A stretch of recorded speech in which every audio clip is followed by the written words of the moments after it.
In the absolute universe, everything leans towards malice and cruelty. The wicked control the world and do their best to stamp out the hopes and dreams of the masses. And oh boy, doesn't that sound familiar right now. However, that doesn't mean that the people are hopeless. Take Superman, for instance. This version of Kal-El grew up on Krypton and was old enough to understand the warnings, old enough to see the Science Council ignore them, and old enough to watch his civilization collapse under the weight of its own arrogance. Krypton fell because the powerful refused to act, and that memory is the foundation of who he becomes. When Kal-El reached Earth as a teenager, he carried that trauma with him. He found brief refuge with the Kents in Smallville, but was quickly pounced upon by the Lazarus Corporation, a borderless corporate empire led by Ra's al Ghul.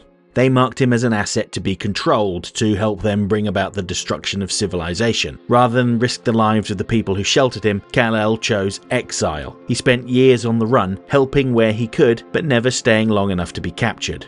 Eventually he returned to Smallville, but conflict followed him there, throwing the town under siege as a warning to the rest of the world. Superman rejected Ra's offer to become Kal-El Ghul, the name I really love, refused to trade compassion for domination, and ultimately imprisoned Ra's al Ghul himself. Ultimately, Lazarus collapsed because people stopped cooperating. They stood up and said no more. No longer a fugitive, Kal takes the name Clark Kent publicly and begins holding other corporations accountable. He intervenes in labor exploitation, predatory systems, and private militarization. His super hearing means he can constantly hear when people are in danger, and he's finally going to do something about it. And that is what makes him dangerous to the elites. Which is why they send someone to contain him. Enter Hawkman. In this universe, Hawkman is a legacy hero who survived by aligning himself with power. Operating in secret since World War II, he believes stability must be preserved at any cost. To him, working alongside governments and corporations is pragmatism. He sees Superman's transparency and defiance as recklessness. Hawkman believes you temper the powerful by standing beside them. Superman believes you change the world by standing against them. Meanwhile, remnants of Lazarus continue to destabilize the world. In a final act of chaos, Talia Al Ghul's peacemakers unleash a weapon from their labs. This universe's version of the Parasite, a destructive entity turned loose on Metropolis. Even with Ra's imprisoned, the damage he sets in motion is still unfolding. And Absolute Superman 17 opens with the Man of Steel and Hawkman putting aside their differences to try to stop the Parasite before he gobbles up everyone in Metropolis. But the two's approaches couldn't be more different. Hawkman hits Parasite with his nth metal mace, blowing a hole in its, I guess, head. It's a blobby mass, it doesn't really have limbs, but you get the idea. Superman, meanwhile, prefers to hold back and consider a non-violent approach. For as monstrous as the Parasite is, and it really is hideous, just look at what it was doing to poor Jimmy Olsen, it is a living thing. It has desires, fears, and feelings. It's different to the mainline universe Parasite, who was a person that was exposed to a radioactive element that essentially made him an energy vampire. No, this Parasite is an alien. It states that it just wants to satiate its hunger and have some company. Superman tells us that it had been kidnapped by Brainiac and put in a Lazarus facility for study. When it grabs its victims, it doesn't eat the bodies or drain their energy. Instead, it feeds on their anxiety and terror. The more it eats, the bigger it gets, until nearly 3 million people are at risk of being ensnared by it. So it's quite a big task ahead of Superman and Hawkman to try and save all of these people. But the Parasite's appetite is the key to saving everyone. The Parasite is only interested in terror. So when it grabs people, it makes them confront their fears. However, they're still aware of what's going on around them and can communicate. Note how Jimmy asks Lois to kill him to spare him the unending torment. But when the Parasite snatches Lois, the sight of Superman calms her and the Parasite spits her out.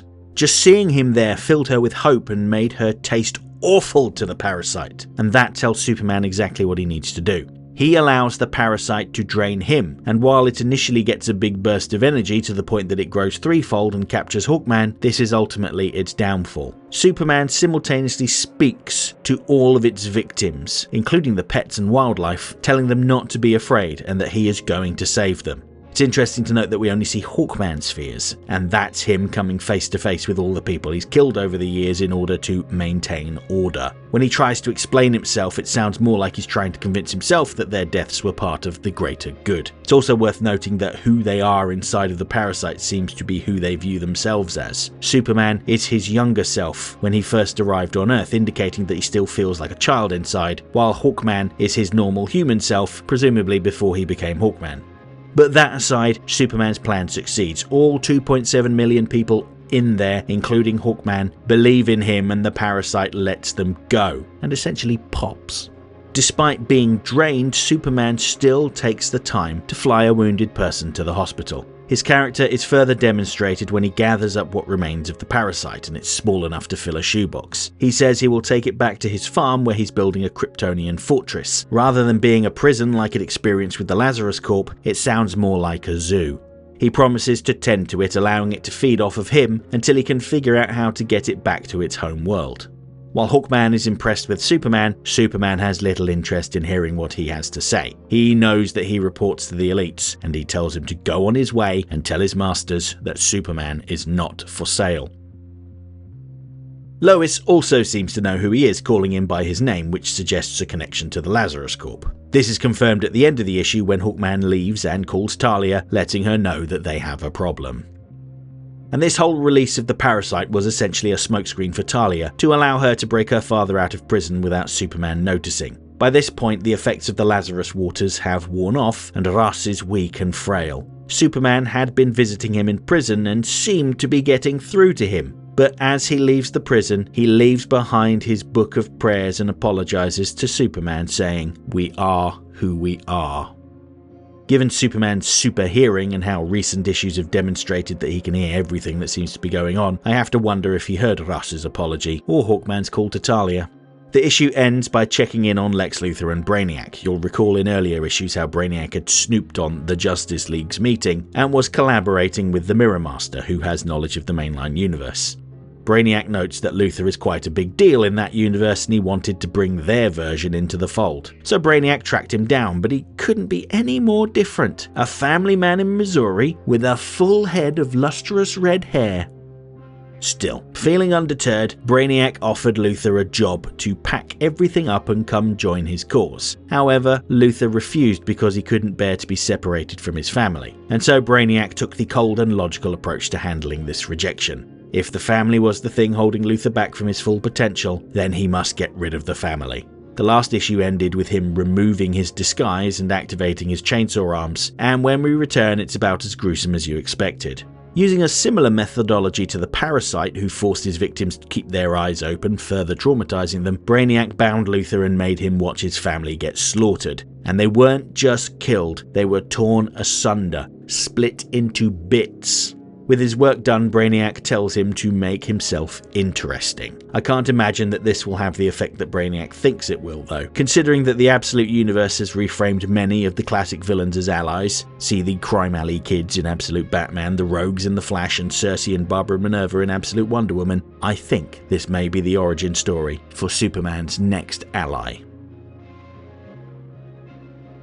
Absolute Superman 17 is available now from all good comic shops. I would encourage you to research your local comic shop, and if you don't have one, I'm certain there are dozens of good stores nearby that would be happy to mail you your comics. If you're opposed to the idea of cluttering up your home with comic books, then you can get this one digitally from places like Amazon as well as Neon Ishiban. Personally, I prefer physical comics, but I do like the convenience of having thousands of comic books accessible from my phone. But you do what works best for you. For those that are interested in my physical collection, I finally received my order from Mile High Comics' recent 70% off sale. My wife picked up several issues of Barbie Fashion missing from her collection, while I got these sweet Neil Adams Detective Comics issues. Next time. I'll be back shortly to discuss Absolute Flash number 12, where Wally confronts the monstrous Eobard Thawne in the depths of Fort Fox. And after that, I'll be talking about Batman number 7, where the Cape Crusader learns about Dr. Zella's star patient in room 10. Yeah, it's the Joker, but is it possible that he's been cured? We'll find out. Hope to see you then.